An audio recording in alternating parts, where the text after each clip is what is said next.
Hey, I'm Gary Aldridge and I am so pleased to see you here today. So today we're going to talk about some, can't say the B word, some wrinkle injection strategies. Now just in case you're from another country, we can't mention the word on this station because it's a prescription drug in Australia. So we're just going to talk about wrinkle injections and some wrinkle injection strategies. Now, you can use wrinkle injections for lots of things, so let's just start at the top and slowly work our way down. Now, if you are like a lot of my members, then one of their favourite places to use wrinkle injections is right here, between the eyebrows. Now, lots of people like to use wrinkle injections here to look more relaxed and to get rid of those angle lines. And if you read a lot, or if you frown like me a lot, or when you're concentrating, or like me, you're in a grumpy mood most of the time, then those frown muscles make us look unfriendly and angry, even when we're not. But you might want to make sure you get a doctor who knows the anatomy, because everyone's just a little different. And these muscles in here are very deep. And because there are also some important structures, some nerves and arteries in there, deep there too, you want to make sure that he or she doesn't cause damage to them. Now, another place my members like to get wrinkle injections is to give them a little bit of a brow lift. Now, men, of course, have a horizontal or straight eyebrow that goes straight along the top of the ridge or the bony margin. But women, on the other hand, well, you like to have a brow that arches up, and it must be about 1 centimetre higher than the orbital margin. And a lot of women like me to give them a bit of a brow lift. Now, another favourite area a lot of people in the Bayside area here like to do is the worry lines and the party hat lines across the top of our forehead. But again, you want to make sure that whoever's doing the wrinkle injections here avoids injecting at the wrong depth or the wrong amount, especially in men. Why? Because this muscle, this frontalis muscle, lifts your brow.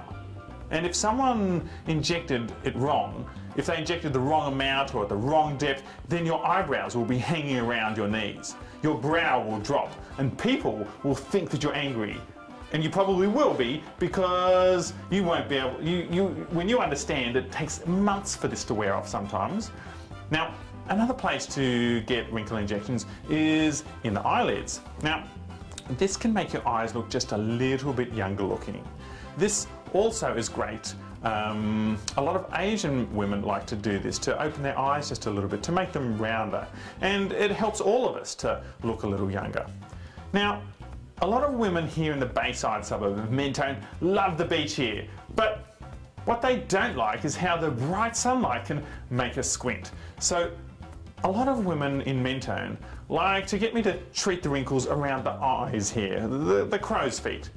But you really have to make sure that it's injected in the right way, because the muscles which cause your eye to squint are different from the muscles which lift the corner of your mouth when you smile. And if you don't get someone who knows what they're doing, then they could quite easily paralyze a person's smile by paralyzing this muscle. Now, if you've seen somebody who's been injected by someone who didn't quite understand or hasn't been trained in anatomy or surgery, if you have somebody who was injected into the wrong muscles, then they can't move one side of their face. Then they look like they've had a stroke, and it can take months to wear off. So unless somebody watered down, of course, or used some cheap substitute anti-wrinkle injection from China or God knows where. So make sure you ask for your copy of the prescription that must be written by a doctor every time you get treatment for wrinkle injections. That includes dermal fillers as well. A lot of people don't know that these things are prescription drugs.